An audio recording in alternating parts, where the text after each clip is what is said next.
이 아침 주시는 말씀은 누가복음 5장 1절에서 11절 말씀입니다. 무리가 몰려와서 하나님의 말씀을 들을새 예수는 게네사렛 호숫가에 서서 호숫가에 배 두 척이 있는 것을 보시니 어부들은 배에서 나와서 그물을 씻는지라. 예수께서 한 배에 오르시니 그 배는 시몬의 배라. 육지에서 조금 떼기를 정하시고 앉으사 배에서 무리를 가르치시더니 말씀을 마치시고 시몬에게 이르시되 깊은 데로 가서 그물을 내려 고기를 잡으라. 시몬이 대답하여 이르되 선생님, 우리들이 밤이 새도록 수고하였으되 잡은 것이 없지만은 말씀에 의지하여 내가 그물을 내리리다 하고, 그렇게 하니 고기를 잡은 것이 심히 많아 그물이 찢어지는지라. 이에 다른 배에 있는 동무들에게 손짓하여 와서 도와달라 하니 그들이 와서 두 배의 채움에 잠기게 되었더라. 시몬 베드로가 이를 보고 예수의 무릎 아래 엎드려 이르되 주여, 나를 떠나소서, 나는 죄인이로소이다 하니, 이는 자기 및 자기와 함께 있는 모든 사람이 고기 잡힌 것으로 말미암아 놀라고 세베대의 아들로서 시몬의 동업자인 야고보와 요한도 놀랐습니다. 예수께서 시몬에게 이르시되 무서워하지 말라. 이제후로는 내가 사람을 취하리라 하시니, 그들이 배들을 육지에 대고 모든 것을 버려두고 예수를 따르니라. 아멘. 한 사람의 인생이 크게 좌우되는 것은 사람 누구를 어떻게 만나느냐에 따라서 영향을 매우 크게 받습니다. 우리 인생의 크고 작은 만남이 매일매일 반복되지만 긴 인생을 두고 보면 적어도 다섯 여섯 가지 중요한 만남을 우리가 생각해 봅니다. 부모님과의 만남, 또 친구와 만남, 또 부부의 만남, 스승과의 만남, 또 목사와 만남. 그러나 그 중에 가장 중요한 것은 예수님을 인격적으로, 개인적으로 아주 깊이 진하게 만나는 만남. 이것이 큰 영향을 줍니다. 베드로라는 한 평범한 어부가 어느 날 예수님을 만나게 됩니다. 오늘 함께 읽으신 누가복음 5장의 말씀은 게네사렛 호수, 갈릴리 호수죠. 거기에서 시몬이 밤새도록 고기잡이를 하고 빈 배를 가지고 와서 그물을 아침에 씻고 있을 때, 그때 예수님께서 다가오셔서 그 배를 좀 빌리셔서 타시고 앉으셔서 육지에 있는 사람들에게 말씀을 전하고 있는 그런 모습입니다. 이때 그 모습을 보시면 지금 모습이 예수님이 베드로의 배를 타고 물 위에, 호수에 있으시죠. 그리고 많은 사람은 그 호수 바깥에 땅에서 이렇게 비스듬한 언덕에서 앉기도 하고 서기도 하고 예수님 말씀을 듣습니다. 지형적으로 예수님은 밑에 있고 또 많은 사람은 이렇게 위에 언덕에 쭉 비탈해 있기 때문에 소리를 전하는 분도 이야기하기 쉽고 또 듣는 사람도 듣기 좋은 그러한 지형적인 이점을 예수님께서 활용하셨습니다. 또 바람이 조금 이 바다에서, 갈릴리 호수에서 육지 쪽으로 불었다면은 훨씬 더 이렇게 목소리가 잘 바람을 타고 사람들에게 전달이 됐겠죠. 말씀을 마친 후에 예수님께서 시몬에게 한 말씀을 하시죠. 4절 5절 말씀을 읽습니다. 말씀을 마치시고 시몬에게 이르시되 깊은 데로 가서 그물을 내려 고기를 잡으라. 시몬이 대답하여 이르되 선생님, 우리들이 밤이 새도록 수고하였으되 잡은 것이 없지만은 말씀에 의지하여 내가 그물을 내리리다 하고. 지금 예수님께서 말씀을 마치자마자 배를 잠깐 빌렸었던 시몬에게 말씀하기를 배를 깊은 곳으로 가서 그물을 내려라. 고기를 많이 잡을 것이다 라고 말씀을 합니다. 시몬은 어부입니다. 고기 잡으러 한평생 잔뼈가 굵은 고기 잡는 데는 전문가입니다. 그래서 밤새도록 고기를 잡지 못해서 허탈하고 맥이 빠져 있는 상태이죠. 우리 사람들이 인생을 살면서 뭐 공부를 하든 일을 하든 또 운동을 하든 뭔가 열심히 전력을 다해서 일을 했는데 열매가 없으면은 우리 사람들이 되게 맥이 빠지고 허탈에 빠지게 마련이죠. 지금 어부들의 상식으로는 낮 시간에 깊은 곳에 고기가 있지를 않습니다. 근데 지금 예수님께서 베드로의 상식과 경험과는 전혀 다른 그러한 말씀을 하십니다. 깊은 곳에 가서 그물을 내리라라고 말씀을 하십니다. 이 말씀을 듣고 아마 순간적으로 베드로가 갈등이 있었을 거예요. 자기 생각과는 전혀 다른 말씀을 하셨기 때문에 예수님 말씀을 따라서 깊은 데로 가서 그물을 내려야 되나 아니면 예수님 말씀을 무시해야 되나, 그런 갈등이 순간적으로 베드로 마음에 있었음에 틀림이 없습니다. 우리도 성경 말씀을 읽을 때, 또 설교를 들을 때, 혹은 큐티를 할 때, 또 이런저런 성경 공부 말씀을 서로 우리 순에서 나누고 할 때 어떤 말씀이 우리 마음에 부딪혀 오는 게 있거든요. 깨달아지는 게 있거든요.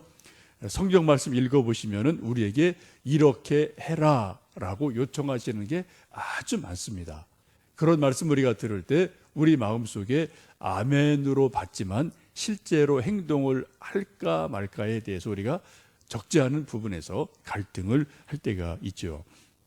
지금 저희들 화요일 저녁 또 수요일 낮 시간에 하나님을 경험하는 삶이라는 이제 교재를 가지고 성경 공부를 하는데 거기 이제 7가지 쭉 하나님의 말씀 우리가 배우고 순종하는 과정을 7가지로 이제 말씀을 하는데요. 근데 4번째 단계가 하나님은 우리에게 말씀하신다. 하나님은 성령 안에서 성경을 통해 기도할 때, 환경을 통해, 교회를 통해 우리에게 늘 무엇인가 말씀하신다. 근데 말씀을 하실 때 5번째 단계가 우리에게 필연적으로 갈등이 일어난다는 거예요. 모든 사람에게 예외가 없어요. 하나님의 말씀을 들은 사람은 갈등이 생기게 마련이에요. 말씀대로 내가 해야 되나 말해야 되나, 순종할까 말까, 내가 순종할 수 있을까, 내가 못할 것 같아. 어떤 그런 갈등이 계속 우리 속에서 갈등이 반드시 일어나게 됩니다. 혹시 여러분이 성경 읽으시다가 설교를 들으시다가 혹은 여러분 개인적으로 성경 읽다가 뭔가 하나님 말씀이 깨달아지고 뭔가 내게 주시는 말씀으로 들려질 때는 반드시 크든 적든 갈등이 있습니다. 그게 정상이에요. 할까 말까 갈등이 있어요. 그때 어떻게 해요? 그 다음에 우리가 믿음으로 순종할 수도 있고 우리가 믿음이 적어서 또 여러 가지 뭐 계산해 보니까 힘들어서 다음에 못해라고 불순종할 수도 있는 그런 과정이 우리 모두에게 나름대로 있습니다. 이제 순종하는 사람에게는 순종한 결과를 체험하게 되는 것이고 불순종한 사람은 그 다음이 없는 거죠. 그래서 제로가 될 수밖에 없는 일들이 우리 모두에게는 하나님 믿는 과정에서 반드시 일어나게 됩니다. 지금 베드로도 예수님께서 이제 배를 가지고 가서 깊은 데 가서 그물을 던져봐라 라고 말씀하실 때 아마 잠깐 마음속에 약간의 갈등이 있었음에 틀림이 없어요. 근데 시몬 베드로의 장점이 무엇입니까? 성경을 쭉 통해서 보면은 순종이 아주 빨라요. 결단이 아주 빠릅니다. 예스 노가 아주 분명하게 반드시 이렇게 나오는 그러한 스타일이죠. 근데 우리 대부분은 뭐 좀 뭉구적거리는 게 참 많고요. 할까 말까 해야지 이러다가 한 달 가고 2달 가고 1년 가고 2년 가고 뭐 이런 게 우리 대부분 우리들의 모습이 아닌가 싶습니다. 베드로의 큰 장점은 단순 솔직, 따라서 결단이 아주 빠르고 순종이 아주 빠르게 나오는 큰 장점이 있습니다. 저도 뭐 조금 저 나름대로 어떤 특징이 있고 또 여러분도 여러분 나름대로 특징이 있을 터인데 어떤 분은 이런 것이 아주 빠른 분이 있어요. 명쾌한 분이 있어요. 어떤 분은 아주 이것이 좀 오래 끌고 가는 분들이 있거든요. 각자 장단점이 있을 거예요. 근데 베드로는 어쨌든 그분의 성격상 이런 것이 아주 단순 명쾌하다. 이런 것을 우리가 말씀 속에서 보죠. 예수님 말씀을 듣고 그렇게 5절에 시몬 베드로가 대답을 합니다. 시몬이 대답하여 이르되 선생님 우리들이 밤이 새도록 수고하였으되 잡은 것이 없지만은 말씀에 의지하여 내가 그물을 내리리이다. 말씀에 의지하여 예수님이 말씀하시니 내가 한번 해봅니다. 하겠습니다. 라고 순종을 하게 됩니다. 여기 아주 중요한 말씀이 있죠. 예수님이 말씀하시니 말씀에 의지하여 내가 말씀을 믿고 그대로 한번 해봅니다. 라고 순종을 하게 됩니다. 여러분, 믿음이 무엇입니까? 믿음은 바로 이게 믿음이죠. 예수님이 말씀하셨으니 또 하나님이 성경을 통해 내게 말씀하시니 내가 한번 그대로 합니다. 그대로 하겠습니다. 라고 우리가 온 몸과 마음을 가지고 전적으로 순종하는 것, 이것이 믿음이지요. 우리는 이 믿음과 내 경험, 지식, 세상의 수많은 정보, 이 사회소리가 많은 갈등이 일어나거든요. 내가 알고 있는 것, 내가 경험해 본 것, 어떤 세상의 아주 좋은 정보, 이런 것과 하나님 말씀 성경이 늘 일치하지를 않거든요. 뭔가 다를 때가 꽤 많습니다. 그때 우리가 내 생각과 내가 알고 있는 지식 정보를 선택하느냐 아니면 하나님 말씀 쪽에 선택을 두느냐, 이것이 우리에게 늘 갈등으로 일어나곤 합니다. 우리가 믿는다는 것은 내 생각과 경험과 달라도 하나님이 말씀하심에 하나님 말씀으로 믿고 내가 순종합니다. 이것이 믿음의 실체이죠. 베드로가 말씀에 순종한 결과 우리가 너무나 잘 아는 것처럼 고기를 심히 많이 잡아서 그물이 찢어질 정도가 되었다라고 말씀합니다. 그래서 야고보와 요한 두 친구에게 손짓해서 같이 와서 좀 도와달라 해서 고기를 나누었는데 두 배가 가득 찼다라고 성경은 말씀합니다. 9절, 10절 말씀을 함께 읽어보시면 7절 하고요. 9절, 10절 말씀 읽습니다. 7절입니다. 이에 다른 배에 있는 동무들에게 손짓하여 와서 도와달라 하니 그들이 와서 두 배 채움에 잠기게 되었더라. 9절, 10절입니다. 이는 자기 및 자기와 함께 있는 모든 사람이 고기 잡힌 것으로 말미암아 놀랐고 세베대의 아들로서 시몬의 동업자인 야고보와 요한도 놀랐음이라. 예수께서 시몬에게 이르시되 무서워하지 말라. 이제후로는 내가 사람을 취하리라 하시니. 예수님의 말씀을 따라 깊은 데 가서 그물을 내리고 많은 고기를 두 배 가득 차게 잡은 시몬과 야고보 요한이 크게 놀랐습니다. 오늘 9절 10절 말씀 보시면은 놀랐다라는 말이 두 번 반복이 되죠. 심히 많이 잡힌 것을 보고 놀랐어요. 예수님 말씀에 순종했더니 뭔가 엄청난 일이 일어난 것을 보고 시몬도 놀라고 야고보 요한도 크게 놀라는 이러한 일이 일어납니다. 여러분, 우리가 믿음 생활을 하면서 하나님을 믿고요, 또 성경 말씀을 믿고 순종했더니 우리 인생에서 이 베드로처럼 또 야고보 요한처럼 어떤 놀라운 일, 이런 일을 여러분 경험해 보신 적이 많이 있으시죠? 이게 아주 중요한 겁니다. 하나님을 우리가 정말 하나님으로 믿었어요. 또 성경을 하나님 말씀으로 믿었어요. 그래서 그 말씀대로 마음을 다하고 몸을 다해서 순종을 했어요. 간절히 기도를 했어요. 뭔가 하나님께 은혜를 구했습니다. 근데 어느 순간 보니까 그것이 정말로 그대로 이루어지는 일이 있어요. 이게 내가 한 것이 아니라 이건 하나님 해 주신 것이구나라는 어떤 그런 일을 경험할 때 우리가 깜짝 놀랄 때가 있습니다. 여러분, 그런 일이 좀 기억이 나시는 게 있나요? 예수님 믿고 난 이후에 말씀대로 살았더니, 하나님께 충성했더니, 내가 열심히 하나님께 은혜를 구하고 기도했더니 하나님이 내게 이러한 저러한 깜짝 놀랄 일을 내게 해주신 게 기억나시죠?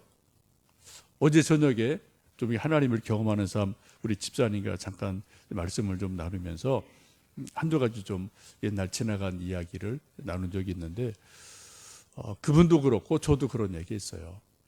우리가 이렇게 살짝, 어쩌면 표현이 좀 이상하지만 이렇게 살짝 기도했는데 몇 년 있다 지내다 보니까 하나님이 이것을 정말 그대로 이루어 주신 일이 갑자기 확인이 되는 거죠. 근데 깜짝 놀라서 하나님이 정말 내 기도를 들으셨네, 기억하고 계셨네, 그 기도가 이루어졌네, 이런 거를 어느 순간 깨닫고 깜짝깜짝 놀라는 일들이 있거든요. 여러분, 우리 예수님 믿는 사람들에게 이런 깜짝깜짝 놀랄 일이 있으셔야 돼요. 우리가 하나님을 믿었는데, 정말 성경 말씀대로 했는데, 하나님 말씀대로 기도하고 순종했는데, 우리가 1년이 지나도 10년이 지나도 예수님 믿은 이후로 한 번도 깜짝 놀랄 일이 없다. 여러분, 그건 기적입니다. 그건 기적이에요. 여러분, 기적은 다양하게 나오거든요. 깜짝 놀랄 일이 있는 것도 기적이에요. 근데 깜짝 놀랄 일이 아무것도 없어요. 아무런 일이 없어요. 내 인생에, 내 마음에, 내 믿음에, 내 주변에 아무런 일이 변화가 없어요. 여러분, 그건 엄청난 기적이에요. 그러죠? 여러분, 어떤 기적을 맛보고 계십니까? 지금 시몬은 정말 배에 가득 차는 그러한 고기를 잡고 말씀에 순종해서 그러한 것을 경험하고 깜짝 놀라게 돼요. 여러분, 우리가 예수님을 믿고 말씀 순종함으로 불가능이 가능한 것이 되고요, 내 소원이 하나님 앞에서 이루어지고요, 정말 우리 배를 가득 채워주시는 깜짝 놀랄 일이 있으시기를 주님의 이름으로 축복합니다. 우리 가정에, 우리 영혼에 성령 충만함으로 또 우리 아들, 딸들에게 우리가 소원한 어떤 간절한 기도 제목 속에 우리 또 나라 위에 기도하는 것 중에 이런저런 일들 중에 좀 하나님이 해 주셨다, 하나님이 하셨다, 그런 것을 깨닫고 놀랄 만한 일이 있어지기를 원합니다. 이 일을 보고 베드로가 아주 귀한 고백을 합니다. 8절 말씀 읽습니다. 시몬 베드로가 이를 보고 예수의 무릎 아래 엎드려 이르되 주여 나를 떠나소서 나는 죄인이로소이다 하니. 여러분, 참 이상한 말이죠. 베드로가 고기가 가득 잡힌 그 배를 보고 할렐루야 감사합니다라고 그냥 기뻐하는 것에 그치지 않고요, 반드시 기뻐했겠죠. 그렇죠? 배가 가득 찼으니까. 근데 지금 베드로는 이상한 행동을 취합니다. 예수님 무릎 아래 엎드려서 하는 말이 주님 나를 떠나소서 나는 죄인입니다 라고 이상한 말을 하게 돼요. 이 말씀이 뭡니까? 예수님의 말씀을 의지해서 기적을 체험하고 나서 베드로가 깨달은 것은 단순하게 하나님이, 예수님이 내 문제 해결해 주셨구나라는 것에 대한 감사를 넘어서서 내가 누군지를 깨닫는 일이 일어납니다. 예수님 앞에 딱 서보니까 내가 누구예요? 내가 죄인인 것을 알게 돼요. 우리 사람들이 하나님의 능력을 체험하면은 깨닫고 느끼는 것 중에 하나가 바로 내가 무능한 자구나, 내가 죄인이구나, 내가 아무것도 아니구나, 이런 것을 깨닫습니다. 아브라함도 조카 롯을 위해서 중보기도할 때 하는 고백이 뭡니까? 티끌 같은 나라도 감히 하나님께 아뢰입니다. 하나님 앞에 딱 아브라함이 서보니까 자기는 티끌에 불과해요. 티끌 같은 존재예요. 자기가 아무것도 아닌 것을 깨닫게 되죠. 그리고 하나님, 의인 50명이 있으면 어떡하시겠습니까? 40명은요? 30명은요? 10명은요? 라고 티끌 같은 심정으로 하나님께 기도를 드리거든요. 여러분도 그런 일 가끔 경험하실 거예요. 하나님의 은혜를 크게 경험하고 깨달으면은 내가 아무것도 아닌데 하나님이 은혜를 주시는구나 라는 것을 깨닫게 되죠. 여러분, 우리가 하나님을 믿으면서 하나님의 은혜를 경험하면서 하나님의 기적을 가끔 우리가 맛보면서 깨닫는 것이 뭐냐? 내가 누구인지를 자각하는 은혜가 있어요. 은혜는 다양하게 나옵니다. 근데 그 중에 가장 중요한 은혜 중에 하나는 내가 누군지를 자각하는 것, 깨닫는 것, 이게 아주 큰 은혜입니다. 지금 베드로는 내가 죄인입니다 라는 것을 깨닫게 되거든요. 종교개혁자 칼빈이 기독교 강요라는 아주 귀한 책을 쓰는데, 그분이 이 책을 쓰면서 대전제가 이거예요. 1장 맨 처음에 1장 1절의 전제가 하나님을 아는 지식과 나를 아는 지식은 서로 연결되어 있다라고 이제 이야기를 하면서 책을 쭉 써가거든요. 하나님을 아는 만큼 나를 알고요, 내가 나를 아는 만큼 하나님을 알게 된다는 거죠.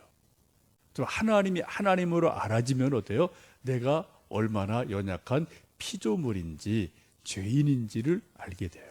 지금 베드로가 예수님 앞에서 기적을 체험하고, 아, 나는 죄인이구나 라는 것을 깊이 깨닫고, 주님, 나를 떠나십시오, 저는 죄인입니다 라고 고백을 합니다.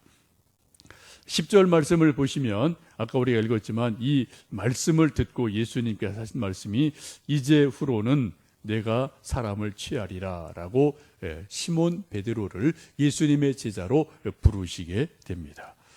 베드로가 자기가 죄인인 것을 깨달았을 때, 고백했을 때, 그때 예수님이 그때 비로소 베드로를, 시몬을 불러서 제자를 삼으시게 되고, 이제 두려워하지 말라, 이제 후로는 내가 사람을 취하리라, 사람 낚는 어부가 되리라 라고, 고기를 낚는 사람에게서 사람을 낚는 예수님의 제자로 부르시는 놀라운 일이 일어나게 됩니다. 먼저 하나님의 놀라운 신적인 능력을, 기적을 보여주시고 믿음을 심어주시고, 그리고 나서 시몬을 예수님의 제자로 부르시게 됩니다. 우리도 예수님의 제자가 이 시대에 다 되었죠. 21세기 한국이라는 상황 속에서 저는 저대로, 여러분 됐다 하나님의 부르심을 받아서 이 자리 오늘 있으시고 또 이 시대를 살아갑니다. 여러분, 이 시대에 우리가 믿음으로 살아가고 고난주간 또 새벽 기도에 참석하신 것도 하나님에 대한 믿음이 분명하게 있으시기 때문에 다 새벽을 깨우며 이 자리에 계셔요.